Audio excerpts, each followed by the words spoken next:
नमस्कार, स्वागत है आप सभी का भेल पावर न्यूज में। मैं हूं आपके साथ अंशित यादव। आइए करते हैं तमाम बड़ी खबरों की। देवास के टोंक कला में हुए भीषण पटाखा फैक्ट्री विस्फोट ने मध्य प्रदेश को झकझोर कर रख दिया है। हादसे के बाद सियासत तेज हो गई है। मध्य प्रदेश कांग्रेस अध्यक्ष जीतू पटवारी ने मोहन सरकार और प्रशासन पर आरोप लगाए। उनका कहना है कि सरकारी अनुबंध वाले वेयरहाउस में अवैध रूप से पटाखा फैक्ट्री संचालित हो रही थी, जहां पहले भी आग लगने की घटना सामने आई, लेकिन प्रशासन ने कोई कार्रवाई नहीं की। सबसे बड़ा सवाल यह है कि क्या ग्रामीणों की शिकायत को नजरअंदाज किया गया और क्या अवैध निर्माण और सुरक्षा मानकों की अनदेखी पर कलेक्टर ने कार्रवाई नहीं की।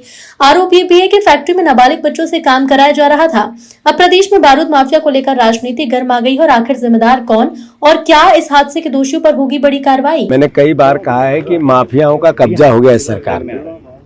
हमने सुना था कि रेत माफिया होता है यहाँ मध्य प्रदेश में, खनन माफिया होता है यहाँ पर, शिक्षा माफिया होता है, शराब माफिया होता है, ड्रग्स माफिया होता है, कई प्रकार के माफिया सुने थे। पर ये बारूद माफिया भी मोहन यादव जी ने पनपा दिया।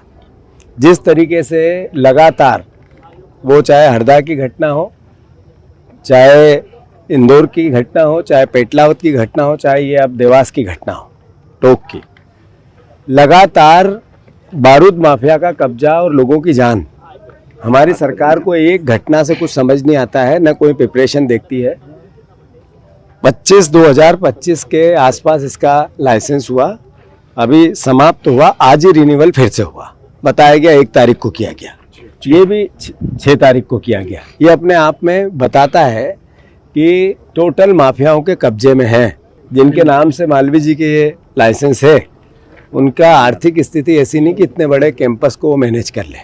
वो बीजेपी के नेताओं के संरक्षण में पैसा किसी और का है, नाम किसी और का है, मतलब असल में बीजेपी का है ये सब। दूसरी बात, यहाँ वेयर हाउस को गोडाउन बनाया, किसानों का गेहूं रखने की जगह नहीं है और खेती के नाम पर वेयर हाउस लिया, उसमें फटाके भर दिए, बारूद भर दिया। ये जो बारूद आया, मोदी जी ने कहा विदेशी चीज़ें नहीं लाना है क्योंकि हमारी विदेशी मुद्रा जाएगी। ये चाइना का बारूद लेके आ गए, ये चाइना के माल के बहिष्कार कर रहे थे, तब ये चाइना का माल ला रहे थे। यही बीजेपी के लोग, इनका असली चाल चरित्र और चेहरा है। मौतें कितनी हुई ये भविष्य में और दिखेगी, पर हमारा जहाँ संज्ञान है कि 5 लोग 6 लोग और क्रिटिकल है, 3 की मौत हो गई, 9, 10, 11, 12 भी हो सकते हैं। आप देखो, भारतीय जनता पार्टी की सरकार का चरित्र सामूहिक हत्याकांड का बन गया है।